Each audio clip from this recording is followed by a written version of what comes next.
Okay, so you should have VS Code open. You don't, like I have VS Code open and I'm in the curriculum repo, but you can be anywhere, it's fine. So now if you're on Mac, type Command-Shift-P. If you're on Windows, it's Control-Shift-P. And that opens something called the command palette, something in VS Code that it just allows you to do certain more powerful things whenever you are a more experienced coder. But you can type get, and then you can see it's giving you all these commands related to get. And we want get clone. So you can type probably space clone, and then you can see this option here, which is get clone. And you can click that, and it's asking for the URL, the repository URL, which is the thing we copied earlier. So just paste that URL in. No, that's the that's the host code. So if anybody wants to claim host, you could. But yeah, let me copy this again. So here's the repository URL. So I'm gonna paste that.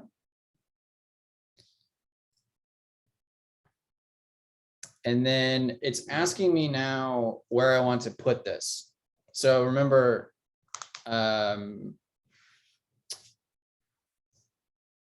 like I don't actually have the garage sale project. Some of you may have started one. But actually for if you did start the garage sale project, you're gonna need to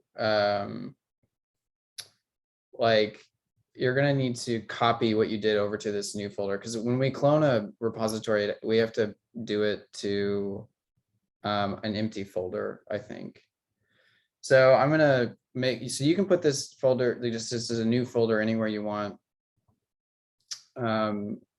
So I'm gonna go to code, OK coders, and then I'm just gonna make a new folder called garage sale. And then select.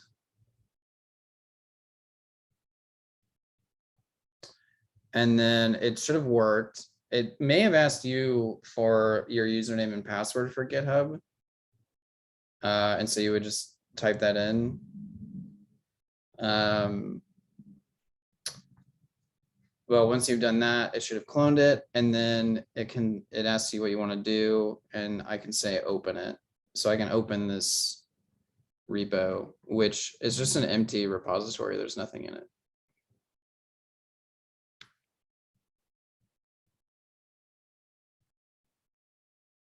Okay.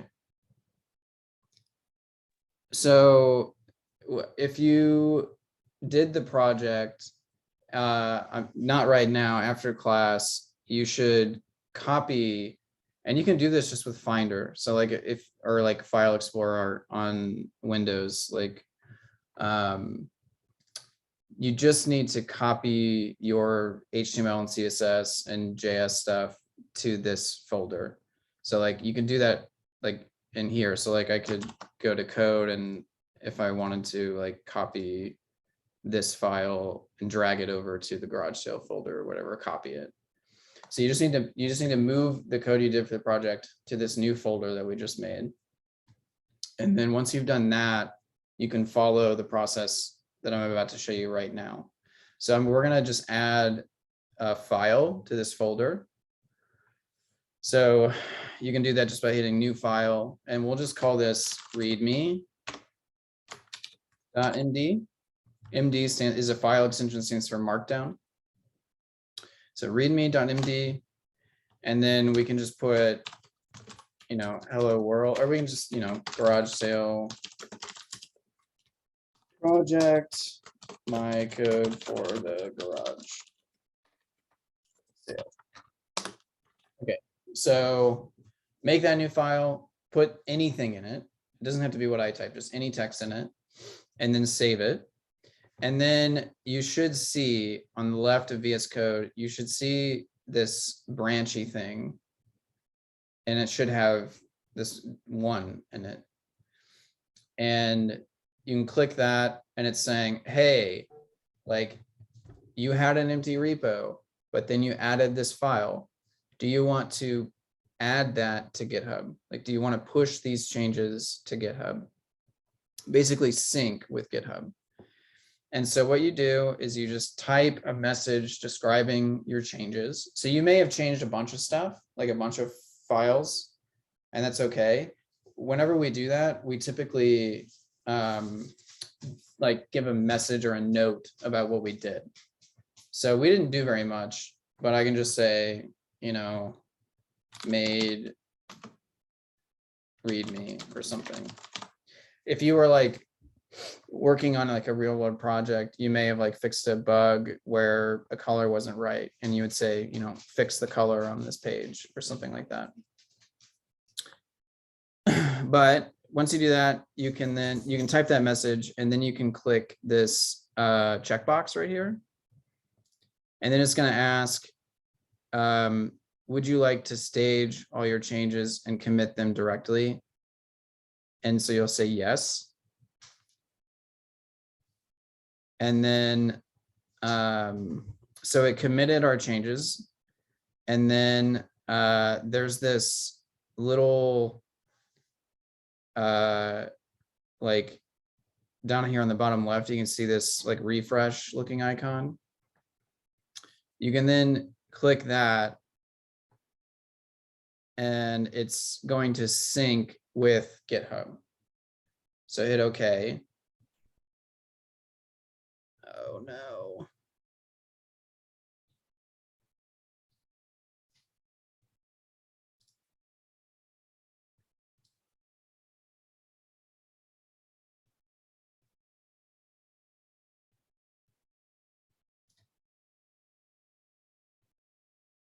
Oh no.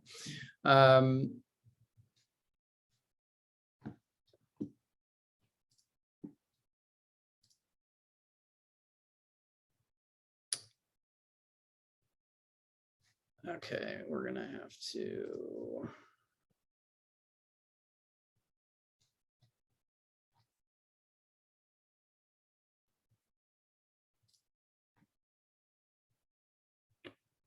Just give me 1 second.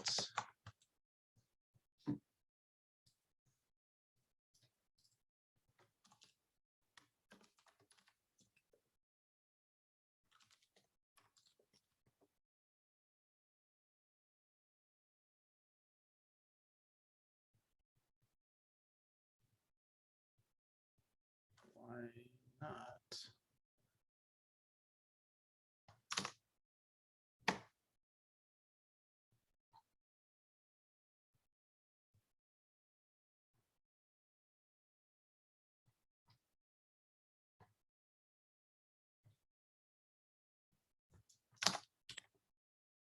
Oh, sorry.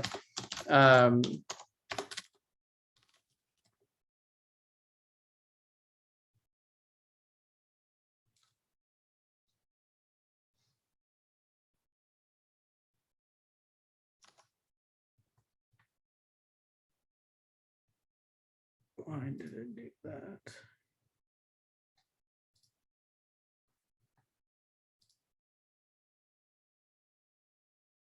Okay, okay.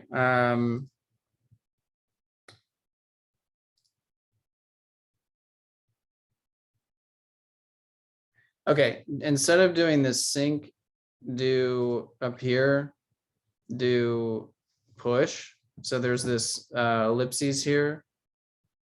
So click that and do push.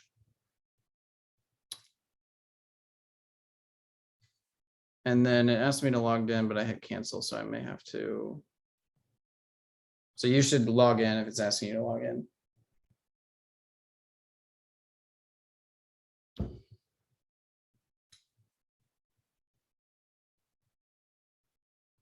Oh, it is. It's right here. Sorry, I couldn't see that. It's asking for my username right here. Okay. And then let me get my password.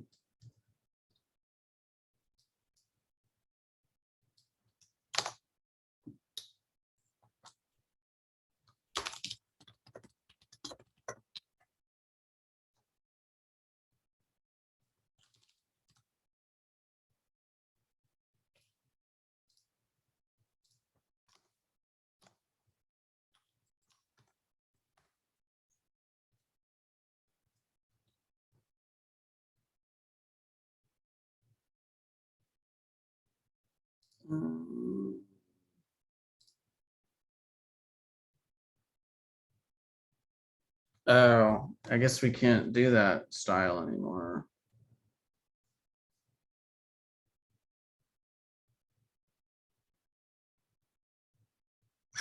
Okay.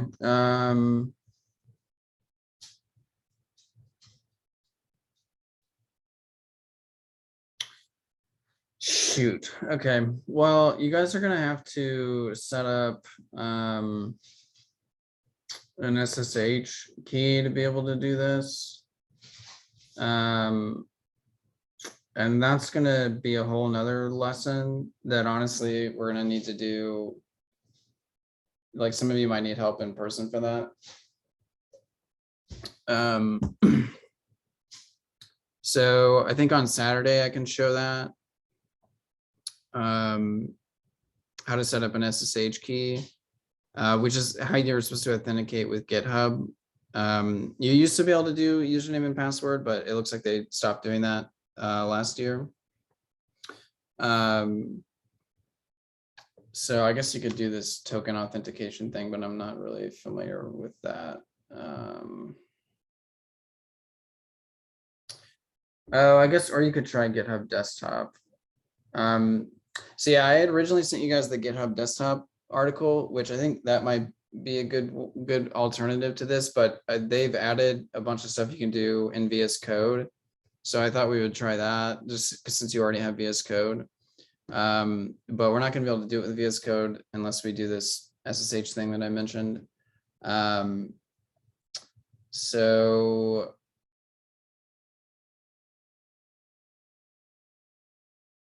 yeah, I think we should probably switch to doing it with GitHub Desktop.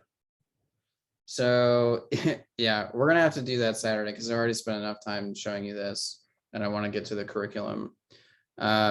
So why don't the people that did the project, if you can just put it, you can just like send me the files in a zip file on Slack, or you can put it on CodePen and send it to me.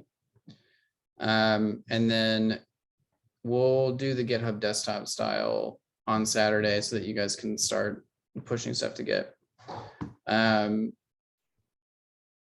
Sorry about that, but you saw some of the Git stuff that you can do in VS Code.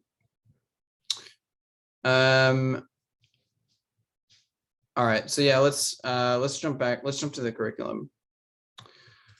So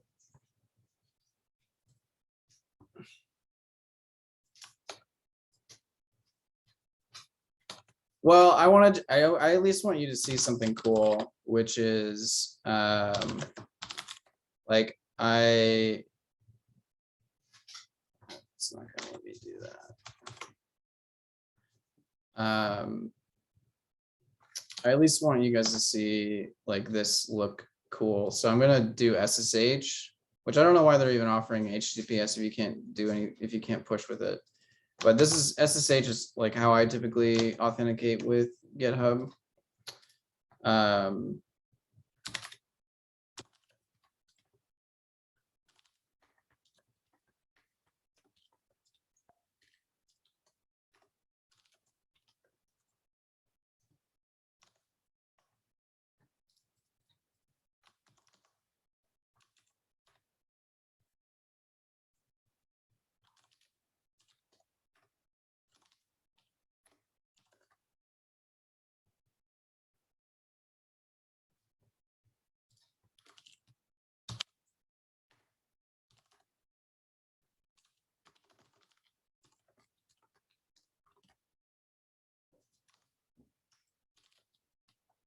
So I'm doing this in the command line because this is how I normally do it.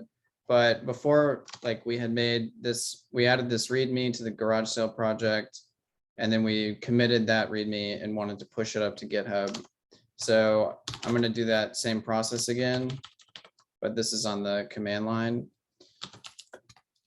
So I'm saying git commit, and I'm giving it a message here, which was added README. Then you say git push, which is the command we tried to do to sync that with GitHub. So that's the thing that failed before because we can't do that username and password sign in thing anymore. But you can see here, this was the repo we made and it didn't have anything in it, but I just added a README. And so when we refresh this repo, we can see it's now changed. It's got a README in it. It's got, like, if we look at the README, it has the stuff that I typed, which you saw what I typed was like a dollar or a pound sign. That's what's here, like pound sign garage sale. But markdown, the file markdown is meant to be like a visual thing. So GitHub is like showing it to us how it's supposed to be displayed, which is like if you use a pound, it's like a heading, like an H1 basically in HTML. And you can see like this repo has one commit, which was the commit I just did 1 minute ago, which was added README. And like what I changed was just adding this one file. So this is like Git and GitHub are these like, they're like an amazing tool for tracking changes to files. And what coders do is change files. All day we just change files. We just change the code in files. And so you can imagine why we'd have this tooling that's like a little bit, there's a bit of a learning curve, but it provides like really powerful history and like the ability to see how things change, how things have changed in a repository. So your main goal is not to learn like all that complicated stuff quite yet with Git. Your main goal is just, how do I take what I did locally and get it to show up in GitHub? And so that's all we were trying to do today. But sorry about that snafu, but we'll get it fixed on Saturday. And so you guys will be able to start updating GitHub after you've seen that, hopefully. All right.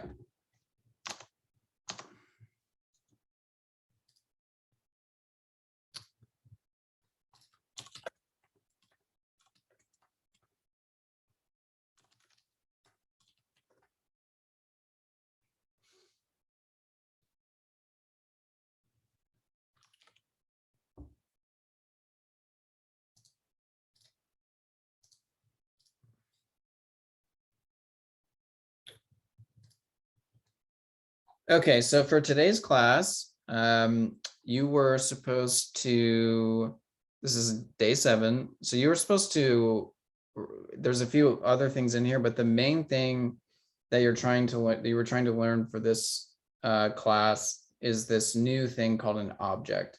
And we've talked about objects a ton before. We've alluded to them plenty. And so now you've finally seen an object, and an object is a really useful data type that is similar to an array. So we learned about an array, and an array is just a way for us to group multiple things together. And that's what an object is as well. An object is something we use to group multiple things together. So when we want to access an array, like an element of an array, how do we do that in JavaScript?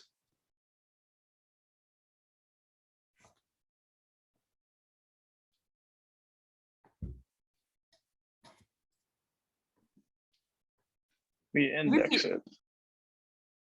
Yeah, there's 2 answers. I heard by indexes, and then what was the other one? I was just saying, can you repeat the question? So yeah, so if we want to access an element of an array in JavaScript, so let me, sorry, I know I'm talking, so let me give you something visual to look at.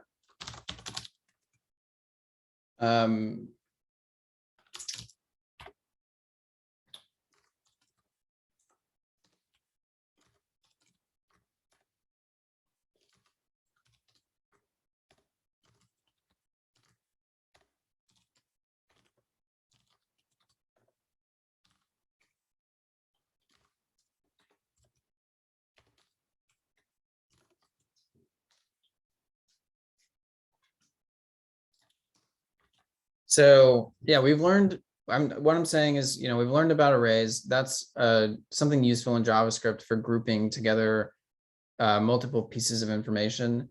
And objects are like sort of the same use case. Like we're just trying to group together multiple pieces of information.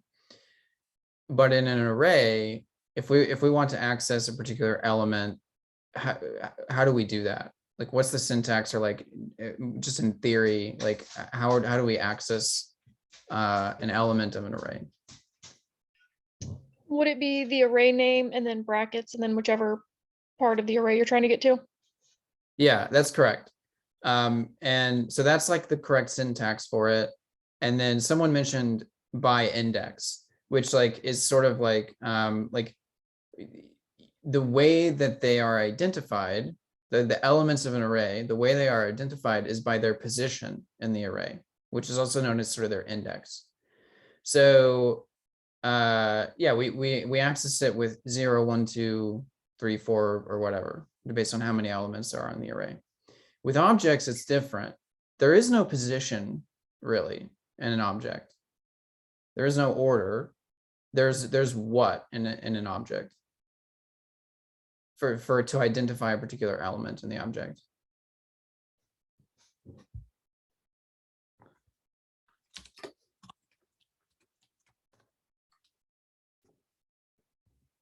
Key value pairs. Yeah, so there's key value pairs in the object, and to access a particular element in the object, we do that by the key, So it's not position, it's by name.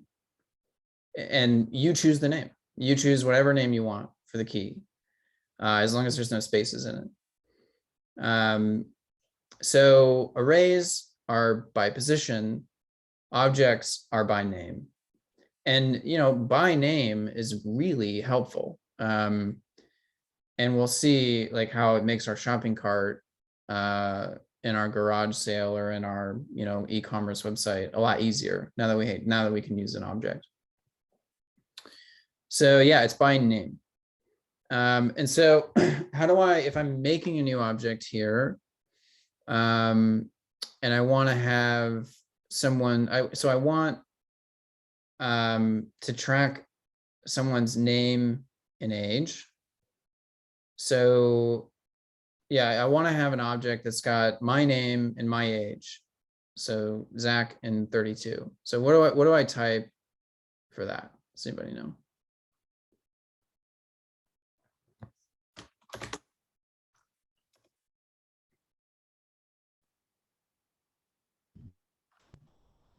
We'll type in name and a colon.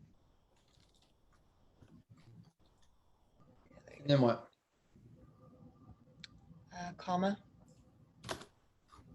Age. Yeah, very good. So yeah, here's the syntax for it. Comma separated just like an array, but key value. And the key is sort of like a variable, right? Like we don't have quotes around it. It's not really a string. It looks sort of like a variable. So it's almost like you're saying like const name equals Zach, const age equals 32, right? It's almost like that, but we're doing it as one thing. So we're sort of like grouping these two variables together in some way. And that's nice because like when it was like, if I did it this way, it's not grouped, right? It's not one thing, it's two different variables. And so we're trying to sort of model a person here. We might say like const person is this object. Their name is Zach, their age is 32. And if we had more information about that person that we gained at some point, we can just add that. So if we also had their gender, you can put that, or their address, you can put that. Right, so just another comma, and you can have as many key values here that as you want. Just like with an array, you can have as many elements as you want. And then notice that the value is always, one of our primitives typically.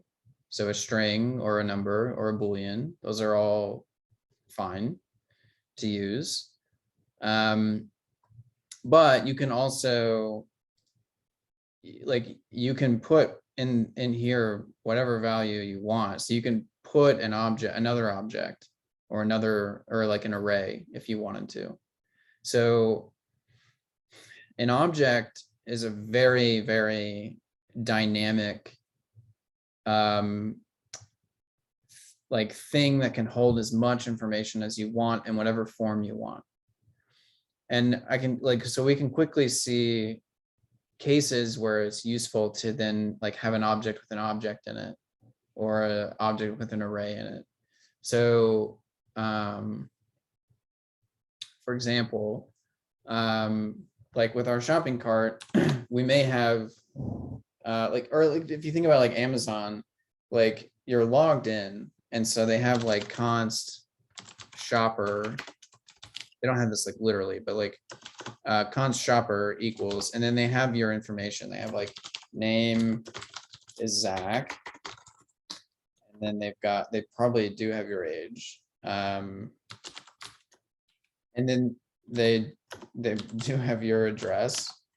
But you might have like more than one address, right? Because like you've got more than one credit card up in there.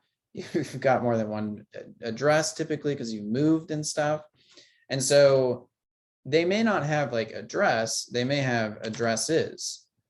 And if we need more than one address for somebody, and it's still one thing, like we still want to group that as one entity, this is one, person. How do we store more than one of something? Like, what do we use for that when it's not yeah, I'm just okay. So an array, right? So like we may have addresses, and that instead of being just like a string that's your address, it may be an array of addresses. So like I can, as a value of a key in an object, I can do an array. And so I can do, Plaza, and I've also been able to live in the Paseo as well. And so this is fine as well. It's just a little bit more complicated of an object. But this is valid. Okay. So if I open this in VS Code,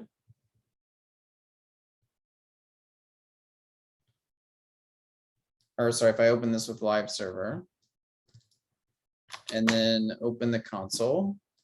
So we don't see anything here because I don't have any HTML on the page and I haven't console logged anything. But if I want to log the shop, so shopper is the variable holding my object that I defined. If I want to log to the console their second address, what do I type?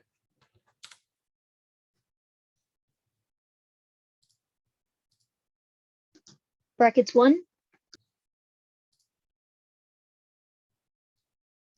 So brackets, well, what is shopper?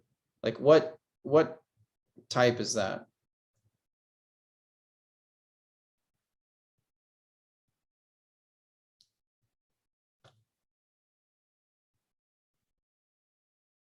Is shopper a string, a Boolean, an object, or an array? Or something else? Object. It's an object, yeah. And so if I want a property on an object, I do that by name, right? So if I want the addresses of this object, how do I access a key on an object? Dot addresses. Yeah, so dot, and look at VS Code, it knows what object I'm looking at, right? It knows the properties on it, so it's being helpful here. And then, so whoever answered earlier, so you're correct now, but before, like if we had done shopper, brackets 0, what would this have given us? Name. Well, so that would be true if there was a position to these keys. But as an object, there's like, I know that there's an order and that I typed them. Like, that's certainly true. Like, so name was the first key that I added. But like, once that you create an object, there's no position of a key. There is only the name of the key. And so like 0 is not a key that I defined. Name is a key, age is a key, addresses is a key. And so so does anybody know what we might get if we ask for, so we're asking, hey, is there a property on this object called 0? And like, what do you guys, like there, I didn't define one, right? I only defined 3 properties. So what do you think this might give us? Undefined. Yeah, so what does JavaScript do when it's like you're doing something that it doesn't know about? It's like, hey, I don't know what that is. That's undefined. So I think, I don't know this for sure. I'm pretty sure. Like you never know for sure what JavaScript's going to do. But this, I believe this is going to give us undefined. So yeah, we can see in the console here, we're getting undefined. And that's because there is no key called 0. So yeah, we already saw part of the answer, which was addresses. So addresses is a key that I defined.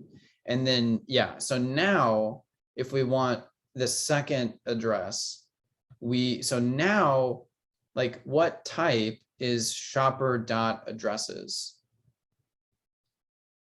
Is it a string, a Boolean, an object, an array? A string. So it's this, right? What type is that? An array. That's an array, yeah. An array of strings. So you're right about, like, you guys are both right, but just a little too early. Like it has strings in it, but it's an array. And like, that's something that you always want to be thinking about as you're looking at code is like, what type is this thing? Just always ask that question.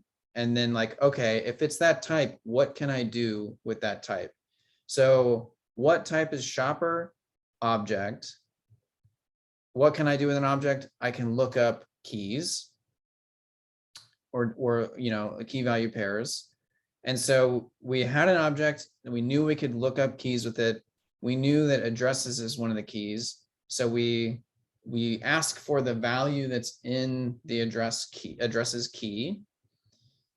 And then, okay, so what type is that? Now you need to think, okay, what type is that? So what is the value in that key? And that is an array of strings. Okay, what can I do with an array? I can access stuff by index. And so now we know that that original answer of brackets 0, or not 0, but 1, because we want the second address,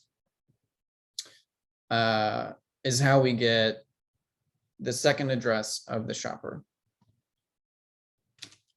So this will be a string. That's correct. And it should say Paseo. Yeah.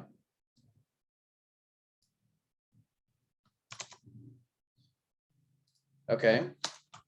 So somebody just like anything PC, just like what is some data or something that like you would want to, what we call in programming, model. So like there's some real world thing, and we need to represent it in our code. So we need to model this real world thing in our code. So I've given you an example of, you know, a shopper with a shopping cart, or a shopper just with billing information. But like anything, if someone's interested in offering like an example of something that we can try to model together. A recipe? A recipe. Love it. Did you know I like to cook? I love to cook. So yeah, a recipe. So for a recipe, we have ingredients, we have steps, like cooking steps, right? And then with ingredients, we may have the name of the ingredient and then the amount of the ingredient. And then we also may have like cooking time, right? So like just think about like the New York Times cooking is just like a recipe website. So I'm gonna go to one of the healthier things I'm having this week. And so here's our recipe. We can have like the yield, the time, the ingredients, and the preparation, right? And then, I mean, even like the ratings and everything. So, wow, perfect, like just like perfect example. Thank you so much. So let's, yeah, so if we need to model this in some way, like I think we start with an object here. Like it could have started, if it's like very simple, it maybe could have been an array, but let's start with an object. So we'll have const recipe equals an object. And we've seen that, okay, well, we're gonna have prep steps probably. And there's like more than one of those, right? So that'll probably be an array. And The then name of also, the recipe. yeah. So name of recipe is maybe a good key for it, which was this. And I'm gonna kind of format this in a kind of funky way just so that we can see it better. It's okay to do it all in one line. It's also okay to like put new lines like this in it. Just to be able to kind of see everything as we add more stuff. So name a recipe, yield was, I mean, we could do 4 servings literally, or we could keep it as a number and say 4.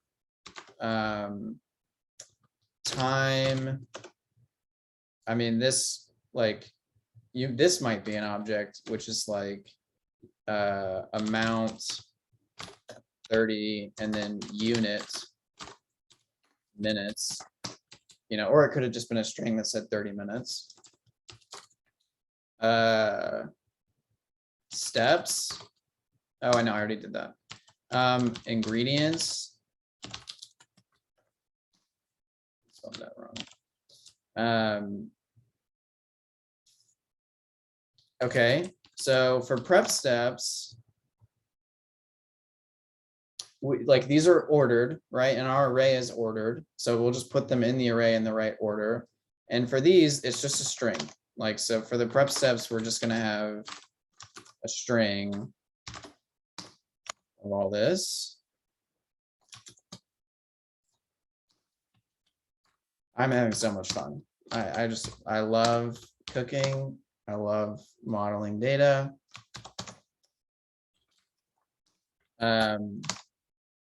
Always have wanted to make a cooking app. All right. We're gonna have to make a project that's a cooking thing. All right, so here's all our prep steps. We're done there. And then I'm not gonna copy all these ingredients, but let's just do like the first 3. So we have prep steps, and then for ingredients, we might do so this should be an array. as well. And then this might be an object, which is the amount and then the ingredient itself. So we'd say ingredient is that, and then amount is 3, or just, yeah, I guess just 1 pint, which is a little interesting. And then I'll just do one more. So ingredients. Can you use double keys like that, like with both of those being ingredient keys? Yeah, I'll talk about that in just a second.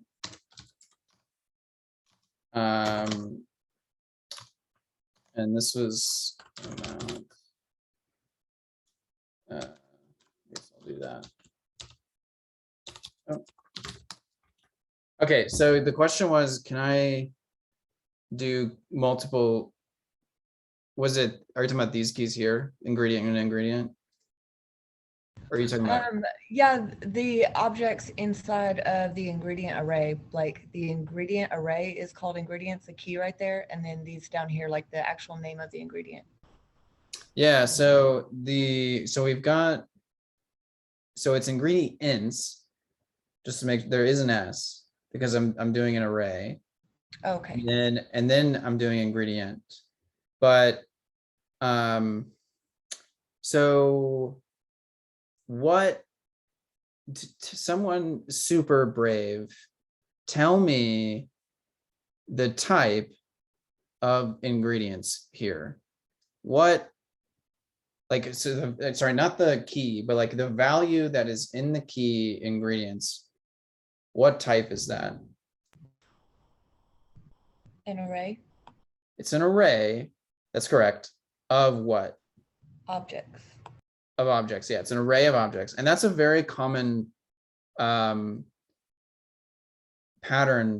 that you'll see, which is that we often end up modeling things as an array of objects.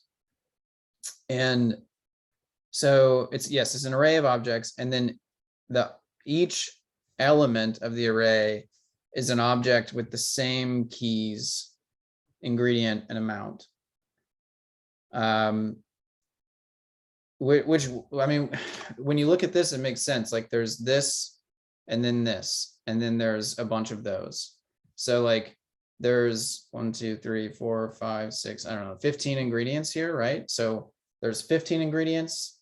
So we have an array of 15 things, but then the thing, each element is an object with the amount and then the name of the ingredient. So you can see like amount, name of ingredient, amount, name of ingredient, amount, name of ingredient. So that's how we modeled it. We said, we've got the ingredients, it's an array that's going to have eventually 15 ingredients. And then for each element, we've got the ingredient name and the amount, and then the ingredient name, the amount. So yeah, these objects are separate. Like we have 2 objects here. And they're separate, but they have the same name on purpose, because like we want, like we're modeling an ingredient here, and so they should have the same key name, so that whenever if we access the first ingredient in the array, we would use the same key to get the value for the ingredient. Sorry, that's not a very helpful sentence, but it's technically correct. So this is a lot. I know, like, I wasn't planning on doing something this complicated, but you can see how easily I was able to model this recipe, like this whole complicated recipe thing, like image, right? So like also we may have like image is, you know, like some URL in New York Time.cooking / blah blah blah blah / image kind of thing. Like they'll have a URL for that image.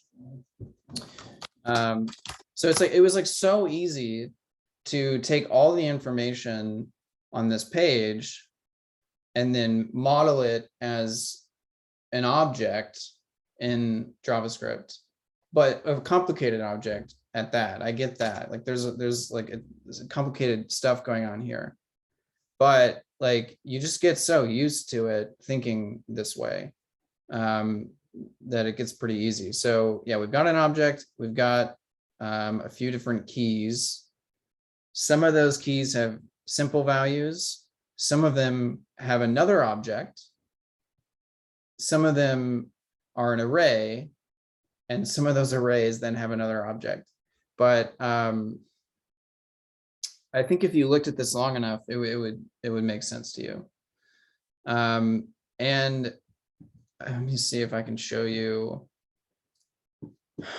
what's kind of happening behind the scenes here.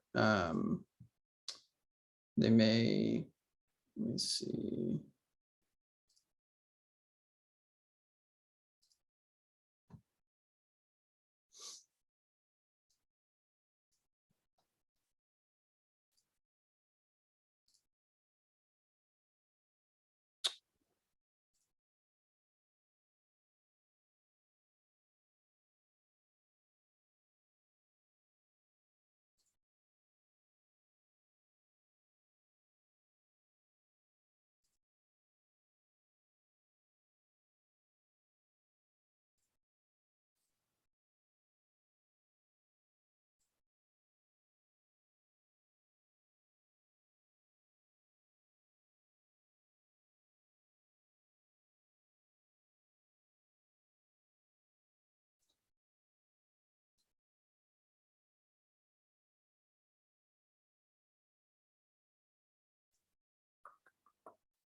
See, this shouldn't have been empty. Oh, okay. I gotta.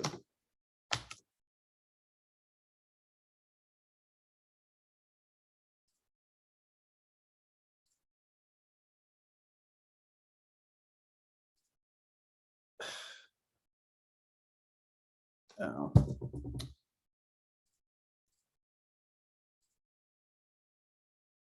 Okay.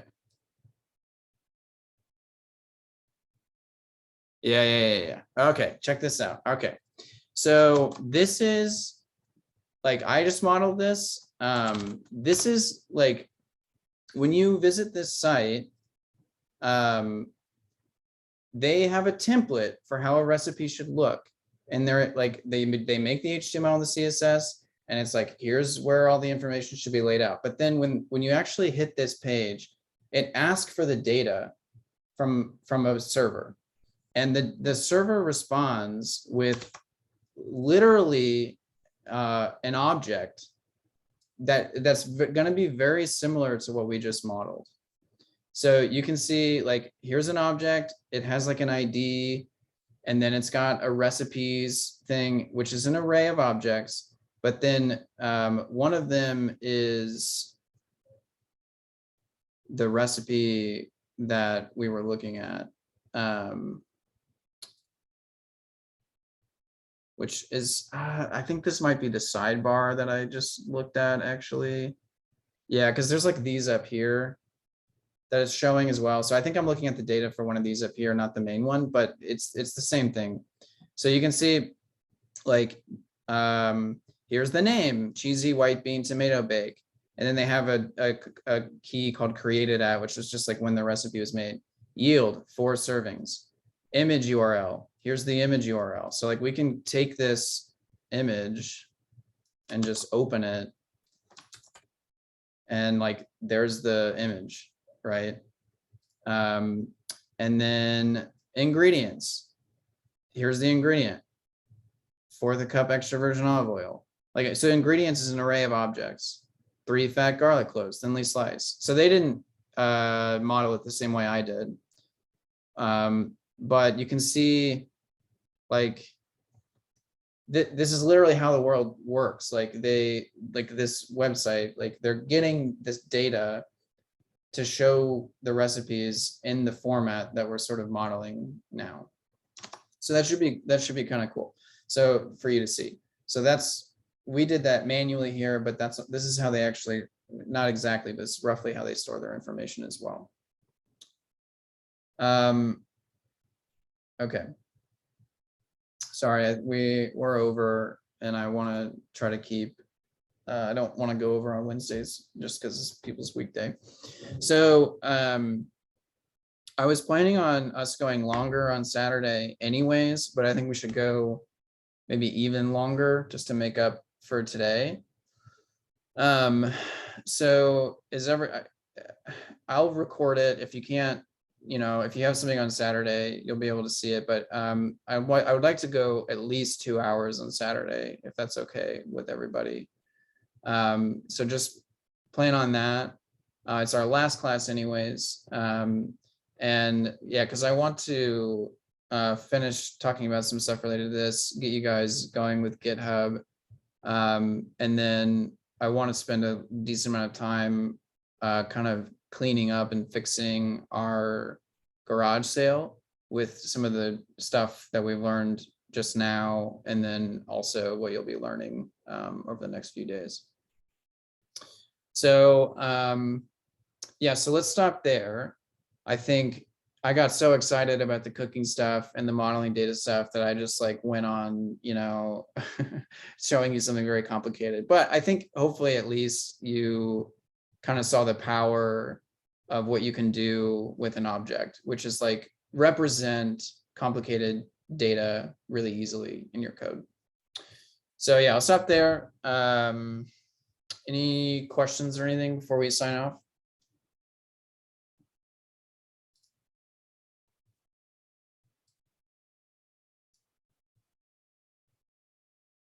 Okay, cool. Some of you I've seen have started sending me their code and stuff like that did the project. So yeah, please do that today if you did the project so I can take a look at it before Saturday. So just send it to me either as like a zip of your files or as a code pen, and I'll take a look at it. And yeah, I'll see you all on Saturday. Thank you. Thank you. Yeah, thank you. Thank you. Zach. Yeah. Thank Bye. you. Bye.